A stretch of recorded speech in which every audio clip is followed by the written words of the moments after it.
Juízes capítulo 4, vamos ser breves, né? A palavra do Senhor diz assim, a partir do verso 1. Porém, os filhos de Israel tornaram a fazer o que parecia mal aos olhos do Senhor, depois de falecer Eude. E vendeu-os o Senhor em mão de Jabim, rei de Canaã, que reinava em Azor. E Sísera era o capitão do seu exército, o qual então habitava em Arosete-Agoim. Então os filhos de Israel clamaram ao Senhor, porquanto Jabim tinha 900 carros de ferro, e por 20 anos oprimia os filhos de Israel violentamente. E Débora, mulher profetisa, mulher de Lapidote, julgava a Israel naquele tempo. Amém. Os irmãos podem se sentar, por favor. Irmãos, essa palavra sobre esse tema, né? Mulheres vivendo o propósito de Deus.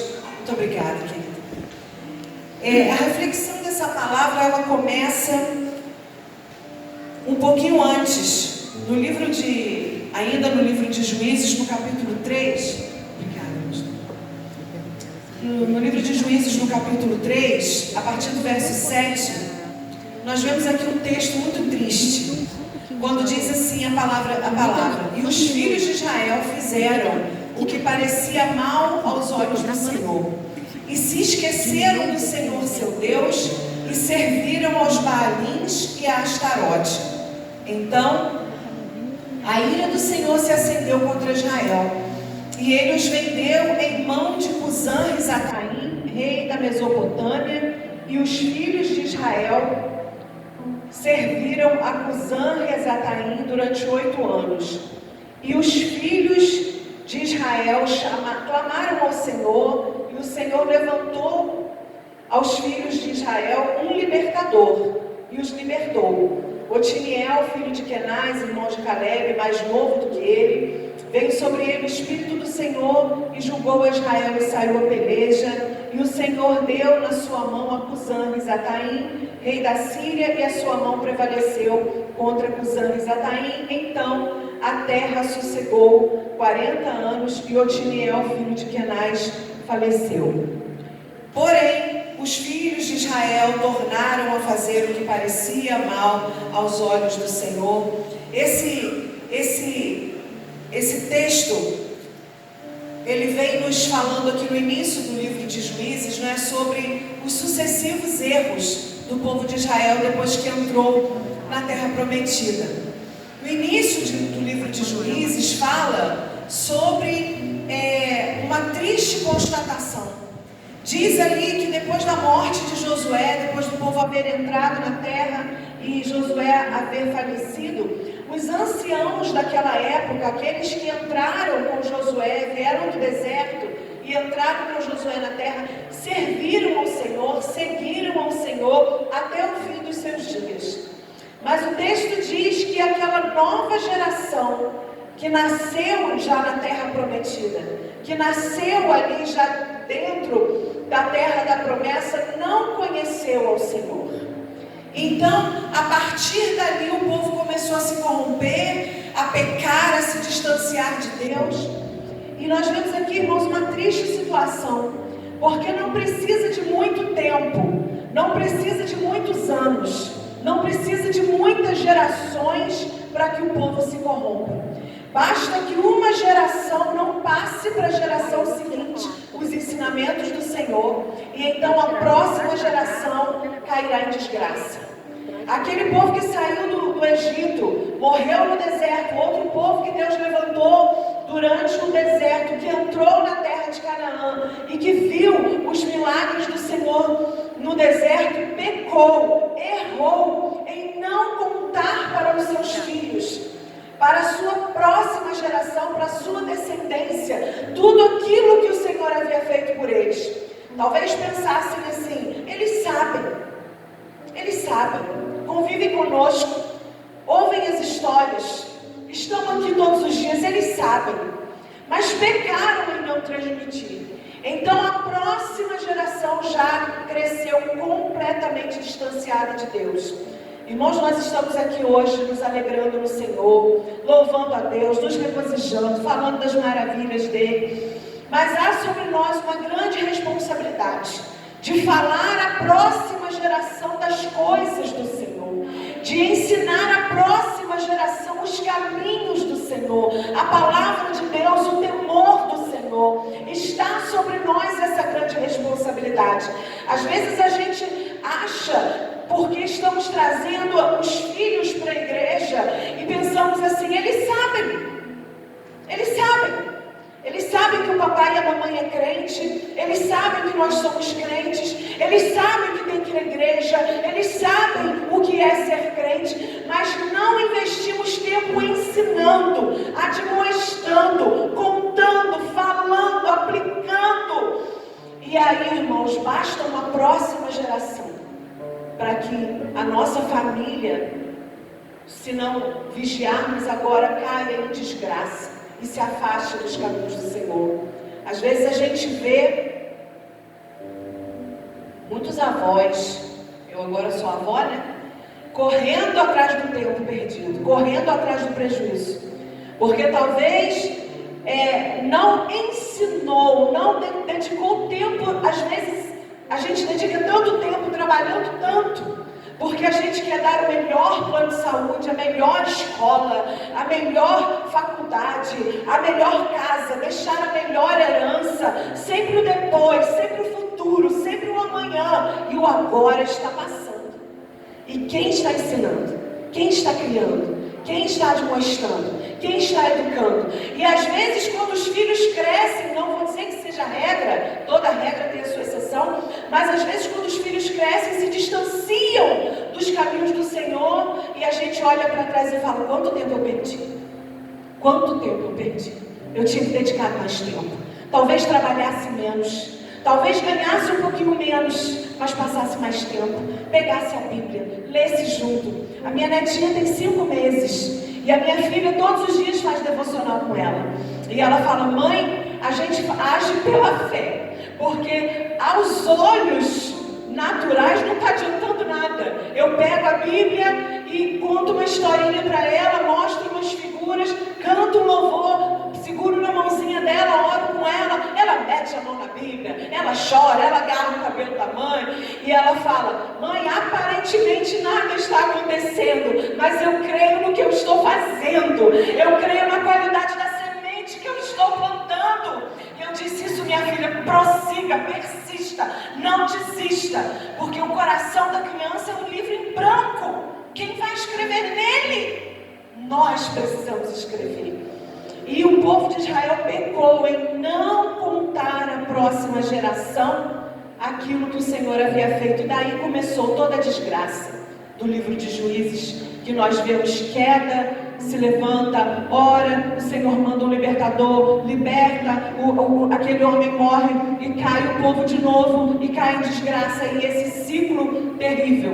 Até que chegamos então aqui no capítulo 4, a história de Débora e Baraque.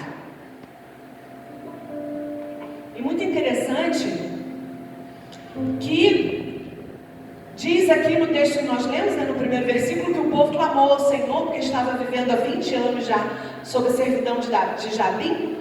Mas não diz, como no texto que nós lemos antes, o Senhor levantou Otiniel, o Senhor levantou Eude, o Senhor levantou Sangar. Não diz que o Senhor levantou Débora.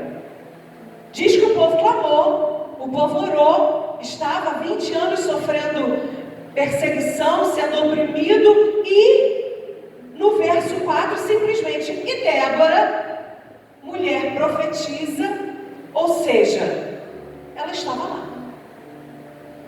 E quando nós pensamos nesse tema, mulheres vivendo um propósito de Deus, eu queria falar rapidamente aqui para os irmãos, e principalmente para as mulheres nessa noite, né? Os irmãos são bem-vindos, mas hoje o Senhor quer tratar conosco sobre essa questão do propósito. Quando a Bíblia, ela traça uma lista de coisas, quando ela vem denominando coisas assim numa lista, ela sempre começa aquilo que ela fala primeiro é o que é o mais importante. Então, quando começa a descrever Débora aqui no verso 4, e diz que Débora era uma mulher profetiza. Depois fala, mulher de lapidote, julgava o povo. Mas primeiro, o mais importante, era uma mulher profetisa. Profetiza era o propósito da vida de Débora. Foi para isso que ela nasceu. Foi para isso que Deus a fez. Antes de ser esposa, antes de exercer uma função diante do povo, ela tinha um chamado. Ela tinha um propósito de Deus na vida dela. E isso me ensina, queridas, que eu tenho um propósito a cumprir na minha vida antes de qualquer outra coisa. Às vezes a gente acha que o meu propósito é ser a esposa do pastor. O meu propósito é ser a cantora. O meu propósito é ser a líder. Não! Deus tem um propósito para você antes de tudo isso. Muitas vezes não vivemos o propósito de Deus porque confundimos propósito com função. Propósito não é função. Propósito é objetivo de vida. Propósito é aquilo que Deus te fez para ser. Quando Ele te fez lá no ventre da sua mãe, Ele te fez com um propósito. Débora não foi ungida profetisa.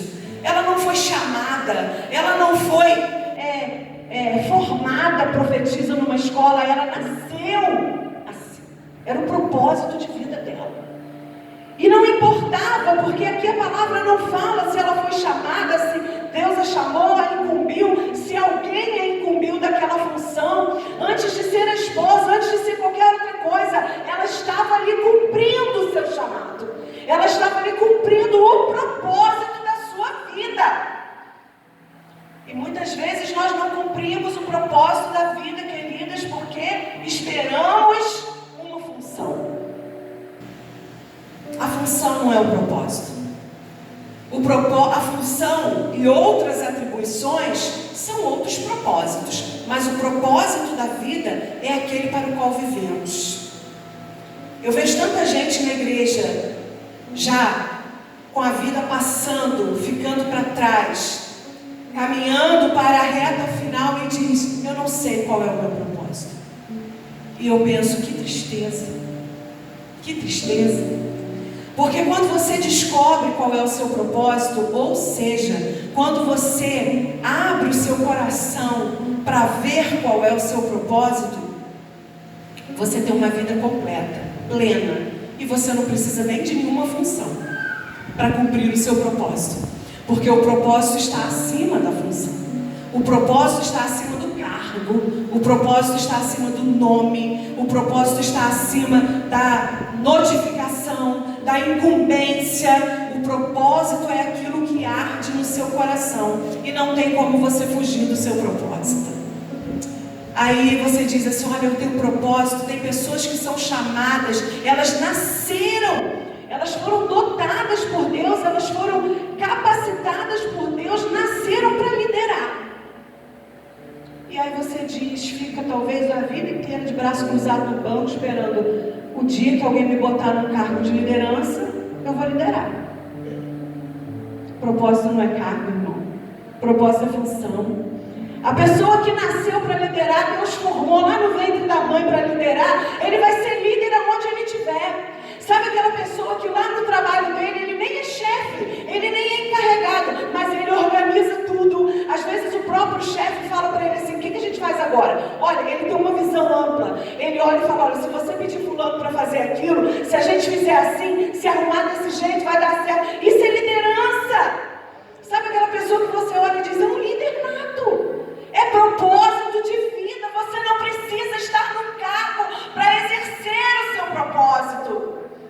Sabe aquela pessoa que foi chamada para ser servo, para servir as pessoas? Não tem jeito, irmão. Não precisa o pastor consagrar ele a diácono para ele servir, não. Ele vai visitar alguém que está doente, ele chega lá e ele vai dizer assim: ô irmã, você tá acamada? Deixa eu vou lavar tua louça. Você pode deixar que eu arrumo tua casa. Quer que leve as crianças na escola? Ele vai servir. Isso é propósito. Aleluia. E quando você descobre o seu propósito, eu nasci para isso. É aquilo que as pessoas olham em você e veem. É natural. Meu Deus, aquela irmã lidera. Meu Deus, aquela irmã ama servir. Meu Deus, aquela irmã é uma intercessora. Que coisa linda, o Senhor chamou ela para isso, ela foi feita para isso, foi feita dessa forma. E Débora estava ali cumprindo o seu propósito. A palavra diz: profetiza. Antes de qualquer outra coisa, ela estava cumprindo o propósito da sua vida. Uma vez nós tivemos há muitos anos atrás, uma senhora bem idosa já na nossa igreja, e ela falou com o pastor, assim, ela frequentou o círculo de oração a vida inteira. A vida inteira. E um dia ela chegou para o pastor e falou assim: pastor, o senhor precisa me colocar como dirigente do círculo de oração, pastor? Porque Deus falou comigo que o propósito dele na minha vida é que eu seja dirigente do círculo de oração. E eu já estou com mais de 80 anos, pastor, estou quase morrendo. Se o Senhor não me botar como dirigente do círculo de oração, o propósito de Deus na minha vida não vai se cumprir. E aí o pastor falou: tá bom, irmã, vai lá, assume, né? Não sou eu que vou impedir a irmã de ser feliz. Mas, irmã, ela estava cumprindo o propósito dela a vida inteira. Estava no círculo de oração, intercedendo. Foi para isso que o Senhor a chamou. Mas ela não se sentia cumprindo o seu propósito, porque ela olhava para a função. E quando você descobre qual é o seu propósito, irmã, você não precisa de cargo nenhum. Você não precisa que ninguém te nomeie. Você não precisa que ninguém te chame daquilo, porque você é. Você é. A Bíblia diz: Débora profetiza. Ela era e acabou. Assim é o teu propósito. Você é e acabou. E o Senhor está dizendo para você nessa noite: cumpra o teu propósito. Porque você não está dando vazão para aquilo que o Senhor te chamou para fazer? Porque você não deixa essa chama que arde dentro de você virar um incêndio? E cumpra o teu propósito. Você vai se realizar no seu propósito. Não espere que alguém te mande. Não espere que alguém te diga. Não espere que alguém te reconheça. Cumpra o teu propósito. Você sabe para que Deus te chamou. Oi, mas eu estou liderando a união feminina lá da nossa igreja, mas não é o meu propósito de vida. Eu estou cumprindo uma função, mas não é, eu não fui chamada para liderar. O meu propósito de vida é outro. E quando eu descobri isso, irmão, é libertador. É libertador, porque eu sei que eu vou fazer isso até Jesus me chamar. Tenha cargo ou não tenha cargo, tenha convite ou não tenha convite, eu vou cumprir o meu propósito. Eu vou cumprir o meu propósito na rua. Eu vou cumprir o meu propósito visitando uma irmã. Eu vou cumprir o meu propósito dentro do ônibus, porque foi para isso que o Senhor me chamou. Propósito não é função. Propósito é missão de vida. Aleluia. E a palavra diz que ela era profetisa. Era o propósito. Mas quando uma mulher ela está cumprindo o seu propósito, plena no seu propósito, existem outras situações que acontecem na sua vida, né? Que vão se somando a tudo isso. Então o texto continua dizendo que ela era mulher de Lapidote. Então agora ela é esposa.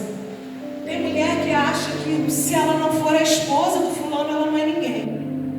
Quem é você? A esposa do fulano, a mãe do Beltrano, a sogra do não sei quem, a avó do não sei quem. Irmãos, você não é essa pessoa.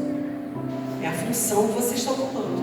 Tudo aquilo que um dia pode acabar não é o seu propósito. Porque o propósito de Deus não acaba nunca. Ele só acaba quando Jesus nos leva para a glória. Enquanto estivermos aqui, nós vamos cumpri-lo. Agora as funções, os cargos, os lugares, eles vão, eles vêm, eles passam. E ela era mulher de Lapidote. E aí então diz a palavra: e julgava a Israel naquele tempo. A função. Agora ela está cumprindo uma função, que não era o propósito, mas ela está cumprindo uma função. E o que eu acho interessante, irmãos, aqui nesse texto, é que quando fala aqui que Débora julgava, eu achei muito interessante isso, mas eu quero focar nisso para encerrar. A palavra do Senhor, a palavra usada aqui para julgar, nesse texto, nesse versículo 4, a palavra em hebraico é a palavra shafat.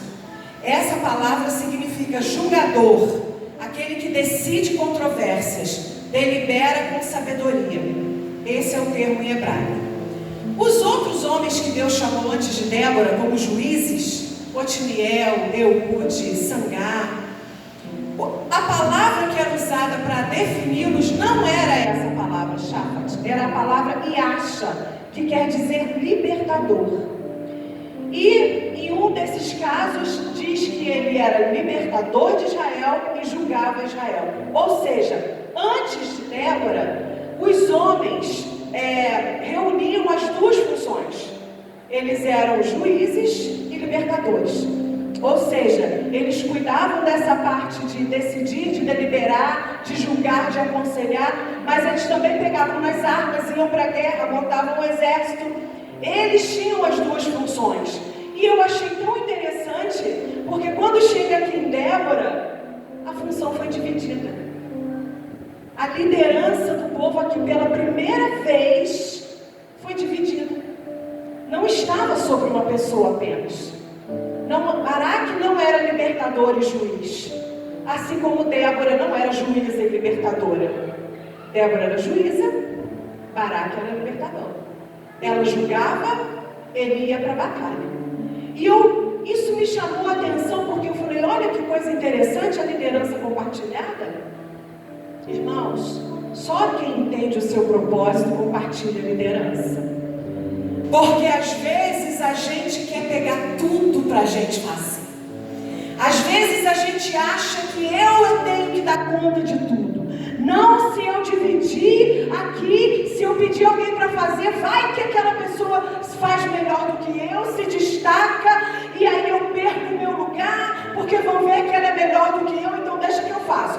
Tem que aconselhar, eu aconselho. Tem que pegar na espada, deixa que eu pego. Tem que varrer, deixa que eu varro. Tem que ensinar, deixa que eu ensino. Porque se outros fizerem, pode espalhar e o foco não vou ser eu. Isso é sintoma de quem não está vivendo o seu propósito. Quem está vivendo o seu propósito não tem problema em compartilhar a liderança. Não tem problema. Sabe por quê, queridos? Porque não são em todas as batalhas que você vai lutar. Não são todas as guerras que você vai ter que pegar na espada, se sujar de sangue, suar a tua roupa. Não! Talvez não seja a sua função. Aleluia! Mas não quer dizer que você não tenha a sua parte importante naquela guerra. Aconteceu comigo semana passada. Um irmão da nossa igreja me procurou e falou comigo assim: irmã Janaína, eu precisava que a irmã me ajudasse numa coisa. Eu falei: o que, irmão? E aí ele falou ali a situação, me contou, e eu falei: eu queria tanto que a irmã me ajudasse nisso aqui, a gente precisa fazer isso aqui, a irmã me ajuda? Aí, né, o coração na hora ferveu, né? A vontade na hora foi dizer assim: irmão, tem espada? Pega a espada, vamos nós dois para a guerra, vamos lá. A vontade foi essa, né? Comoveu o meu coração, o irmão pediu assim, comoveu o meu coração. Mas, naquele momento de lucidez, naquele instante de sabedoria, eu falei: irmão, eu vou pensar, o que eu posso fazer para ajudar o irmão? Eu vou orar, eu vou pensar, e depois, vamos ver o que eu posso fazer para te ajudar. Tá bom, meu irmão? Aí cheguei em casa e falei com meu esposo: meu Deus, por que ele pediu para mim? Por que logo para mim? Agora pronto, não vou mais dormir. Agora eu não vou mais descansar. Agora isso não vai sair mais da minha cabeça. E fui orar. E eu orei e falei: Senhor, não deixa eu entrar em guerra que não é para não, Senhor. Não deixa eu entrar em batalha que não é para mim. E o Senhor falou claramente comigo: nessa batalha você não vai lutar, não. Nessa batalha você não vai pegar a espada. Nessa batalha você vai ficar na retaguarda. Nessa batalha você vai ficar em volta ali, conversando, armando as estratégias, fazendo aqui a logística, mas não vai entrar no campo de batalha. E foi exatamente isso que aconteceu aqui. Então, quando eu comecei a rever esse texto aqui para trazer essa palavra hoje, foi essa confirmação para o meu coração. Porque Deus usou Débora para falar para Baraque: olha, você vai juntar o exército, deu toda a estratégia. Você vai juntar o exército, 10.000 homens, vocês vão acampar lá no ribeiro, e Deus vai dar essa vitória nas suas mãos. Não precisava de mais nada. Deus disse como fazer, aonde fazer, com quantos homens fazer, e ainda garantiu que é da vitória. Só que Débora disse: mas você vai, eu não vou. Você vai pegar a espada, eu vou ficar daqui. Eu fiz a minha parte, você vai fazer a sua. E aí, Baraque errou, né? Porque Baraque disse assim: não, se você não for, eu não vou. Quer dizer, Baraque confiou mais na presença de Débora do que na presença de Deus, né? Porque Débora disse: Deus vai te dar vitória. Ele disse que Ele é contigo. Ele disse: não, se você não for. E aí ela disse: então tá bom, eu vou. Mas ela falou, quando chegou no alto do Monte Tabor, ela disse: agora você desce para lutar, eu fico aqui. A mulher que vive o seu propósito, irmãs queridas, ela sabe qual é o seu lugar. Ela sabe até onde ir e ela sabe a hora de ficar. Ela sabe em que batalhas ela precisa pegar a espada e descer para o campo de combate, e quando é para ficar no monte apenas em oração. Ela sabe, porque às vezes nós vemos mulheres na igreja cansadas, frustradas, despedaçadas, amarguradas, porque estão lutando guerras que não são suas. Estão entrando em campo de batalha que não é para você entrar. E a gente quer mesmo, né? A gente quer fazer, a gente quer ver a coisa dar certo, a gente com esse coraçãozão fazer funcionar. Mas nós precisamos, irmãos, com o entendimento do nosso propósito, saber quando é para ir e quando é para ficar. E entender que em algumas batalhas a vitória não vai vir por minha causa. Não sou eu que vou vencer, é outra pessoa. E quando Débora disse para Baraque: olha, a vitória vai vir, mas não vai ser pela sua mão, não era nem dela que ela estava falando, era de outra, era de Jael. Então Baraque desceu com o exército para lutar contra Sísera e seu exército, né? E se posicionaram exatamente aonde Débora disse que era para se posicionar, junto ao ribeiro. Foi ali que aconteceu a batalha. E aí, irmãos, eu vejo a postura da mulher que sabe qual é o propósito de Deus na sua vida. Porque Baraque desceu com o exército para lutar. Ele tinha carros, ele tinha espadas, cavalos para lutar. Só que pode ser, a Bíblia não diz, mas pode ser que em algum dado momento o exército estivesse até perdendo. Porque Débora, lá no alto do monte, depois no final disso tudo, quando ela canta o seu cântico, ela diz que Deus mandou uma chuva torrencial. E quem venceu a guerra não foi a força no braço do exército de Sísera, foi a chuva que Deus mandou. Então talvez Débora estivesse no monte orando: Senhor, agora entra com milagre, porque senão a batalha está perdida. Se Débora não estivesse na sua posição, então aquela chuva, e eles estavam perto do ribeiro, Deus já tinha dado a estratégia, o ribeiro transbordou, os cavalos do inimigo foram ali afogados e eles não conseguiam fugir por causa da lama, e o Senhor então deu vitória. E aí, no livro de 1 Samuel, capítulo 12, no verso 11, e lá em Hebreus, capítulo 11, verso 32, na galeria dos heróis da fé, quem é citado como libertador de Israel? Baraque. Ele é citado como libertador de Israel. O nome de Débora não é citado. Por quê? Lembra que no texto que nós lemos, a palavra hebraica, Débora não era libertadora mesmo, não. Débora era a juíza, era a profetisa. Ela estava cumprindo o seu propósito. Aleluia. E só para encerrar, irmãos, eu acho tão interessante quando o texto fala, então, no capítulo 5, que o cântico de Débora e Baraque, até o cântico da vitória eles compartilharam. Coisa linda, gente que sabe sua posição. Coisa linda, gente que sabe o valor que tem para Deus. Coisa linda, gente que entende qual é o seu propósito, qual é o seu valor, qual é o seu lugar no reino de Deus. Porque na hora da vitória, irmãos, Ele não vai chegar aqui e dizer: olha, venceu porque eu lutei, venceu porque eu fui lá, se não fosse eu visitar, se não fosse eu jejuar. Não, na hora da vitória vamos todos levantar e cantar um cântico de vitória juntos, porque eu orei, você lutou, Jael matou, Deus mandou a chuva e a vitória é do povo de Deus. Aleluia.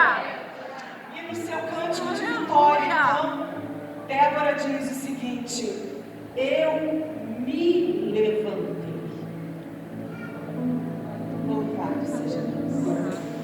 Aqui está o segredo, irmãos. Os outros libertadores, Deus levantou. Mas Débora, ela resume a história dizendo: eu me levantei. Eu sabia que eu tinha alguma coisa para fazer. Eu sabia que Deus ia me usar no meio desse povo. Eu me levantei como mãe. Por isso a palavra que eu quero trazer para você nessa noite, minha querida, é: se levante. Há um propósito de Deus para você cumprir. Há algo que Deus colocou na sua vida para você cumprir. Não espere que alguém mande você se levantar. Várias vezes Débora disse para Baraque: se levante, se levante, se levante. Mas no final do seu cântico ela diz: eu me levantei. A mulher que entende o seu propósito, a sua importância no reino de Deus, irmão, não precisa ninguém chegar para ela e dizer, não precisa ninguém colocar a coroa na cabeça dela, não precisa ninguém colocar o cetro na mão dela, não precisa ninguém colocar a faixa. Ela se levanta e ela vai cumprir o seu propósito, aleluia. E ela diz no seu cântico que ela se levantou como mãe. Débora sabia que o povo estava naquela situação porque faltou ensino dentro de casa lá atrás. Então ela disse assim: eu não me levantei como libertadora, eu não me levantei como capitã de exército, eu não me levantei como general de guerra, eu me levantei como mãe, porque esse povo está precisando de conserto dentro de casa. Aleluia. Ela entendia qual era a sua função. Ela conseguiu enxergar do que o povo estava precisando. Ela disse: o povo não está precisando de uma mulher que lute, que pegue em armas, que sai destruindo tudo e matando todo mundo. Esse povo está precisando de mãe. Esse povo está precisando de ordem dentro de casa. E isso eu nasci para ser e eu vou fazer. Não existe, querida, propósito maior ou propósito menor. Existe o seu propósito, aquele que Deus te deu.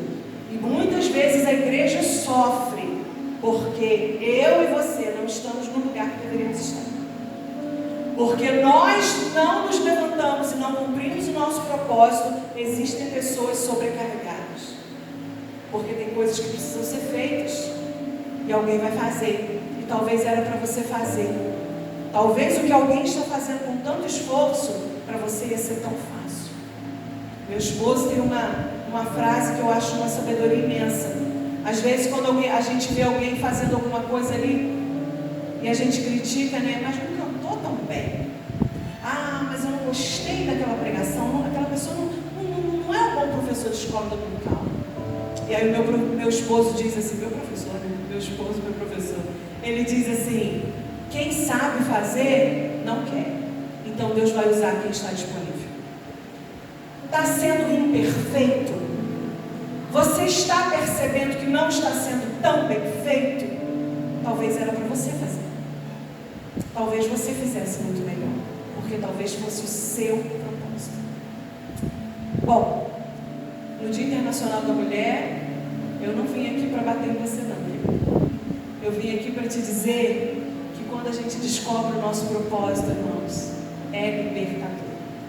Porque quando você descobre o teu propósito, você não depende mais do elogio de ninguém. Você não depende mais, o elogio não te exalta e a crítica não te abate. Porque você sabe que você está fazendo é para o Senhor. E a gente entende que a gente não precisa procurar fora. O propósito está dentro de nós. Às vezes você está olhando na igreja, qual é o meu propósito? E o Senhor está dizendo para você: olha para dentro de você. Eu estou falando com você. Sabe aquilo que queima no seu coração? Sabe aquilo que arde? Sabe aquilo que para você é tão fácil fazer? É tão natural que você faz com as mãos amarradas e para outra pessoa é tão difícil? É o seu propósito. E através dele o nome do Senhor pode ser glorificado na sua vida, irmãos. Independente da função que você exerça. Pode ser que a função um dia aconteça. E pode ser que a função não tenha nada a ver com o seu propósito. Mas cumprir o seu propósito é a raiz e a porta da sua felicidade e da sua realização. Pode acreditar nisso. Eu vou contar só um testemunho breve para encerrar. Nós tínhamos uma irmã na nossa igreja, e eu disse tínhamos porque ela já foi recolhida para o Senhor. E ela trabalhava na cozinha. Toda vez, todo almoço, toda cantina, todo congresso, todo chá, ela trabalhava na cozinha. Sempre ela, sempre estava lá. E eu, irmãs, como eu não fui chamada para a cozinha, aquilo me doía o coração. Me doía o coração de ver a irmã na cozinha toda vez. E a gente estava no culto, um mover de Deus, uma glória. E eu pensava, meu Deus, a irmã lá na cozinha, Jesus, isso não está certo. E aí eu falava com ela, eu falava, irmã, um dia eu te tiro dessa cozinha. Um dia eu vou te tirar dessa cozinha. Eu quero você lá dentro comigo, glorificando, recebendo de Jesus. E ela, não, irmã, não, tá bom, aqui é o meu lugar, aqui é o meu lugar. Eu falava, não é, não estou feliz assim, tá bom? Aí nós realizamos um congresso de união feminina e eu arrumei uma equipe de homens para trabalhar na cozinha. Só homem, para cozinhar, para fazer cantina. E eu falei, não vai ter mulher nenhuma na cozinha nesse congresso. Eu quero todas as mulheres dentro do ginásio lá onde a gente fez, adorando a Jesus. Os homens vão trabalhar, a gente vai receber do Senhor. E falei com ela, falei, ó, nesse congresso você vai sentar lá, você vai cantar com a gente, você não vai trabalhar na cozinha. E ela, tá bom. E aí, irmãos, nos dias dos cultos lá de congresso, eu sentada lá olhando, a irmã estava lá assim. Eu falava, meu Deus, ela não está bem. Meu Deus, eu tirei ela da cozinha para botar ela aqui para ela receber. E ela parece que está triste, todos os dias. Aí no último dia de congresso eu fui até ela e falei, e aí, irmã? E ela estava chorando, né? E eu falei, ô glória, ela recebeu. E eu falei, e aí, irmã, está feliz? E ela, irmã, não faz mais isso comigo, não. Irmã, meu chamado é lá, irmã. Você me tirou da minha posição, irmã. Me deixa servir ao Senhor na minha posição. É lá que eu recebo de Deus. É lá que o Senhor fala comigo. É lá que eu me sinto instrumento nas mãos dele. Não me tira da minha posição. Eu pedi perdão a ela e disse, nunca mais eu faço isso.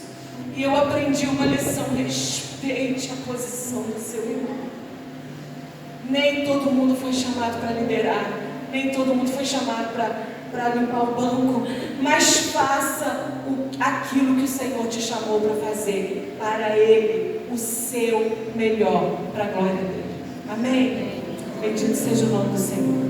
Eu agradeço a oportunidade no nome de Jesus. E quarta-feira que vem, se Deus quiser, a gente vai estar ali no Alto de São José. Paloma está aqui? Cadê Paloma? Quinta?